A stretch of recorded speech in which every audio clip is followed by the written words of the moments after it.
मनुष्य का बड़प्पन किस में है? क्या बड़ी बड़ी बात करने में? तो फिर तो हम करते तो हैं। क्या किसी की झूठी बड़ाई करने में? नहीं। किस में है बड़प्पन? क्या बड़ा होने में, रिश्तों में, जैसे बड़ा भाई बड़ी बहन हो गई या बड़ी जेठानी हो गई, बड़प्पन है कि किसी की भी कोई गलती हो जाए उसे माफ़ करने में, क्षमा करने में, सज़ा देने में बड़प्पन नहीं है, बदला लेने में बड़प्पन नहीं है।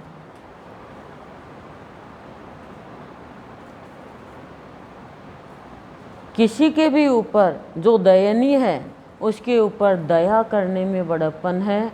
निर्दयी होने में बड़प्पन नहीं है, उसमें छोटापन कहें चाहे ओछापन कहें। कोई अच्छा कार्य कर रहा है उसे आगे बढ़ाने में बड़प्पन है, ना कि उसके जीवन में भी रुकावट पैदा करने में बड़प्पन है। ये छोटापन है। कोई रो रहा है, दुखी है, उसके दुख में और दुखी करना, आंसू आ रहे हैं और आंसू निकालना, क्या इसमें बड़प्पन है? क्या है? तो इसमें छोटापन है, तुच्छता है। आंसू पोंछने में बड़प्पन है, उसका दुख दूर करने की भगवान से प्रार्थना करने में बड़प्पन है। अपने से कोई छोटा है, अपने से कोई गरीब है, अपने से किसी भी कारणवश ऐसा है कि भाई अयोग्य है, क्या उससे हे दृष्टि से देखने में बड़प्पन है या उसे भी अपने बराबर बनाने में बड़प्पन है? आज वो गरीब है, कल वो अमीर हो सकता है, हम गरीब हो सकते हैं। मनुष्य जो है वो सोचता नहीं है। इन्हीं कारणों के कारण मनुष्य की दशा दयनीय हो जाती है। वो परेशान हो जाता है।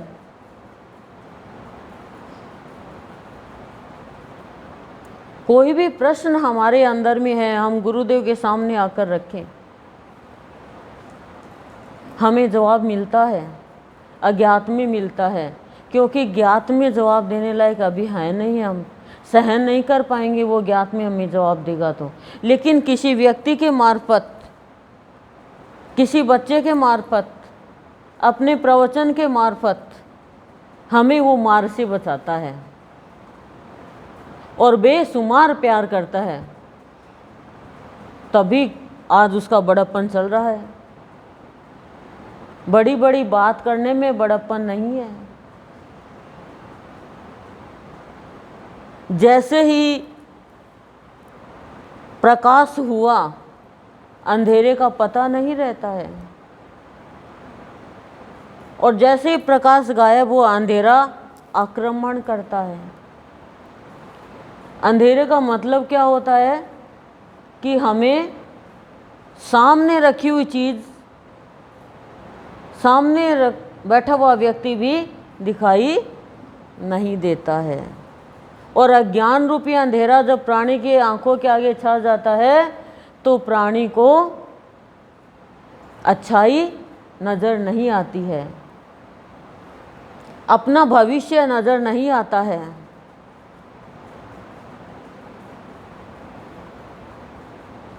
हर प्राणी अपना भाग्य खुद फोड़ता है और हर प्राणी अपना भाग्य खुद बनाता है। जो आज हमारे पास में है वो तो हमारा कर्म पीछे का किया हुआ है, पूर्व कर्मों के संचित कर्मों का फल है। लेकिन अच्छे मनुष्य की पहचान विपत्ति में होती है, कष्ट में होती है, दुख चिंता में होती है। भगवान को हमने ये सोच लिया कि भगवान की हम महिमा गा लेंगे और भगवान से हम प्राप्त कर लेंगे जो हम चाहेंगे। ना ना, भगवान कह रहे तुम कर्म अच्छे करो, मेरी बड़ाई करने की ज़रूरत नहीं है। एक व्यक्ति होता है, उसके कोई वारिस नहीं होता है, संतान नहीं होती है, और बहुत धनी व्यक्ति होता है, वो बेशुमार धन होता है। अब उसने सोचा मैं किसको दूं ये इतना धन, तो उसने सेठ ने अनाउंस करा दिया, घोषणा करवा दी कि जो भी मेरी बड़ाई करेगा, प्रशंसा करेगा, उसी को मैं मेरे धन का वारिस बनाऊंगा। अब सब लोग उसकी बड़ाई कर रहे हैं, लेकिन एक नौजवान लड़का न तो उसकी बड़ाई कर रहा न उसके पास जा रहा। तो वो जो विद्वान था वो बहुत बड़ा, वो चला गया उसके पास और झोपड़ी में रह रहा है, फटे पुराने कपड़े हैं। तो कहा तुझे पता नहीं घोषणा क्या हुई है? बोले मुझे पता है, पर मुझे आपके बड़ाई से क्या लेना देना, मुझे जो देने वाला है वो तो मेरा विधाता है, और उसने आज मुझे दे रखा है, उससे मुझे संतुष्टि है।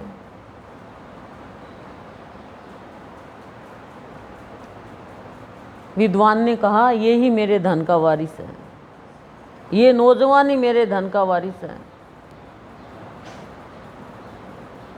तो विद्वान होते हैं, संत होते हैं, वो तो मजाक मजाक में भी मनुष्य की आंतरिक भावना को समझ लेते हैं, जान लेते हैं। किसी ने हमारा बुरा किया, हिंसा करी, गलत व्यवहार किया, और हम भी उनके साथ वैसे ही लड़ झगड़ रहे हैं, तो क्या इसमें हमारा बड़प्पन है क्या? तो बस आप ये बात ध्यान रखो कि हमारा बड़प्पन किस में है। यदि पैसा चला गया, नुकसान हो गया, भरपाई हो जाएगी, लेकिन व्यवहार के कारण किसी से बैर बंध गया, अनंत जन्मों तक पीछा नहीं छोड़ेगा वो। सामने वाले चाहे हमसे कोई भी अनंत बैर बांधे, हम बैर नहीं बांधे। भगवान को तो बहुत बैर बांध लिया, लेकिन भगवान के अंदर किसी के प्रति घृणा नहीं थी, बदला लेने का भाव नहीं था। सब अपने अपने मुताबिक कार्य करते हैं। हम तो छोटों को भी माफ़ नहीं कर पाते। हर मनुष्य के जीवन में हर दिन अद्भुत घटना घटती है। कुछ पाने से पहले भगवान उसको कुछ ऐसा दे देता है कि ये मेरे नज़दीक आना चाह रही है या नहीं, और वहीं पे वो झट से नीचे गिर जाता है। अपने छोटों से ही कहला देता है वो, लेकिन वो छोटा जो कह रहा है ना, वो नहीं कह रहा, उसे उसका ईश्वर कहलवा रहा है।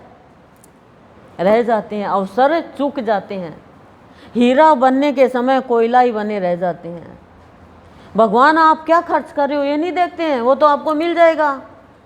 अरे खर्च करना है तो प्यार करो, अंदर से अपनापन दो किसी को।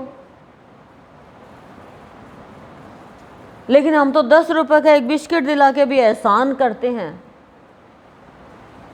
शान पे चढ़ना पड़ता है हीरे को चमक के लिए, तब जाके हीरा एक निशानी छोड़ता है।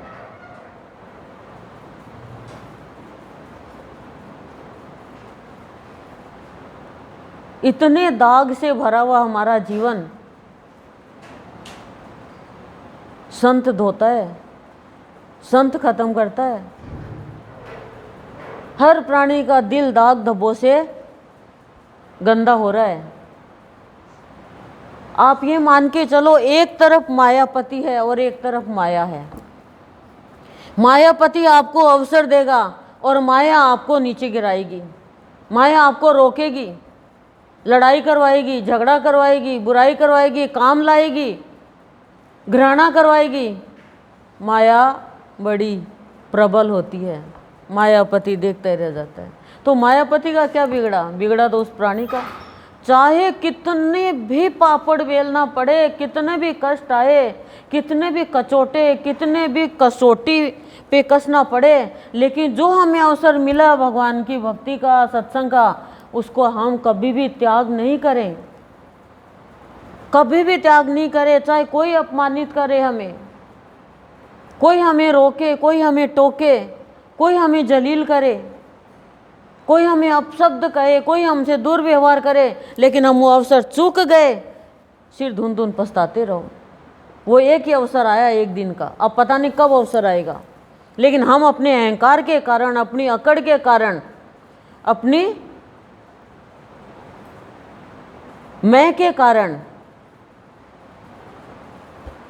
रह गए, चूक गए। चूक नहीं हो जाए, चूक हो गए। सबसे चूक होती है, अभिमान है ये। खाने की थाली सामने आई, किसी ने कह दिया कुछ गलत, ठोकर मार दी। भूखे कौन रहे? जिसने ठोकर मारी। ठीक है, अच्छा नहीं लगता है खाना, हमने भी काफ़ी दिनों तक नहीं खाया, लेकिन अन्न देवता का अपमान नहीं। हे प्रभु, मुझे अच्छा नहीं लग रहा खाना, थोड़ी देर में खा लूँगी, उठा के रख दो, लेकिन ठोकर मत मारो। अन्न देवता है, जल देवता है, धरती माँ है। कोई गंदगी बिखेर रहा है, हमें गंदगी नहीं बिखेरनी है। गाड़ी में बैठे डाल दिया, नहीं, माँ का वक्ष स्थल है, वो हम चल रहे हैं, ये हल्के हल्के पैर रख के चलना चाहिए। सामने वाला तो कूद रहा है, वो कूद रहा है, हम थोड़ी कूदें, हम कोई जानवर थोड़ी हैं। ऐसे कि माँ के वक्ष स्थल पे पैर रख रहे हैं, कोमल है माँ का वक्ष स्थल, ऐसे चलना चाहिए। लेकिन हमें खाली ऊपर ऊपर की भक्ति से लगाव है, तो ऊपर ऊपर थोड़ी अब दूध मल लेंगे, ऊपर ऊपर थोड़ी रोटी चूरी चल लगा ली, सब्जी लगा ली, वो तो अंदर जाएगी तभी तो पेट भरेगा, शांति मिलेगी, भूख मिटेगी। तो बाहर की पूजा जीवन में शांति नहीं दे सकती। तो बड़प्पन किस में है, आप ये देखो, छोटेपन में नहीं जीना है, बड़प्पन में जीना है। प्रहलाद नहीं तो कितना ही बदला ले लेता, लेकिन भक्तों ने देखो कभी किसी को कुछ नहीं कहा। इतना इतना उनका नुकसान कर रहे हैं, पर उनको कोई नुकसान नहीं पहुंचा सका। मनुष्य का खुद का व्यवहार ही मनुष्य को नुकसान पहुंचाता है। इसलिए जो भी हुआ, माफ़ करो, माफ़ करो, माफ़ करो, और प्रार्थना करो भगवान से कि इतनी शक्ति दो मुझे कि मैं सहन कर सकूं दुर्व्यवहार, अपशब्द, हिंसा कोई कर रहा हो, सहन कर सकूं और बच सकूं मैं उनसे। इसमें बड़प्पन है। ओम शांति शांति शांति प्रशांति।